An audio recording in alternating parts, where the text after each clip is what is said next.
మాజీ సీఎం కేసీఆర్ విచారణపై మంత్రి కొండా సురేఖ రియాక్షన్ ఇప్పుడు చూద్దాం. ఆరోపణలకు ఆధారాలు ఉన్నప్పుడే విచారణకు పిలుస్తారని, ఇది రాజకీయ వేధింపు అనడం సరికాదన్నారు మంత్రి కొండా సురేఖ.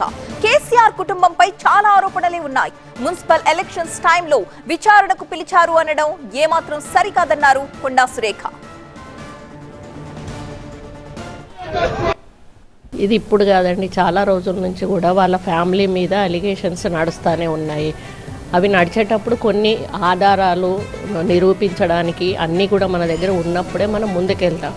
ఏదో ఒక బట్టగాల్చి మీదేసేసి వాళ్ళని తీసుకొచ్చి అరెస్ట్ చేసి లోపల పెట్టడం అనేది సరైనది కాదు. అది మనకు చట్టపరంగా కూడా కరెక్ట్ కాదు. కాబట్టి కొన్ని ఆధారాలు సేకరించడము, వాటికి సంబంధించిన సాక్ష్యాలు ఆధారాలు ఉన్నప్పుడే మనం ఏదైనా కూడా ముందుకు పోగలుగుతాం. అవి వచ్చినప్పుడు ఆ టైం ఇప్పుడు వచ్చింది కావచ్చు, అనుకోకుండా ఇప్పుడు ఎలక్షన్స్ రావడము, దాన్ని వాళ్ళు ఈ విధంగా మలుచుకోవడం అనేది జరిగింది. అంతేగాని మాకు కక్ష సాధింపు చర్య అసలే లేదండి. ఎందుకంటే ప్రజాధనం దుర్వినియోగం అయినప్పుడు తప్పకుండా ప్రభుత్వంగా మా యొక్క బాధ్యత, అది ఎందుకు జరిగింది, ఎట్లా జరిగింది అనేది తెలుసుకోవాల్సిన బాధ్యత మా మీద ఉంది. కాబట్టి అది వాళ్ళు ఏదైతే ఉందో డిపార్ట్మెంట్ వాళ్ళు ముందుకెళ్ళడం జరుగుతుంది.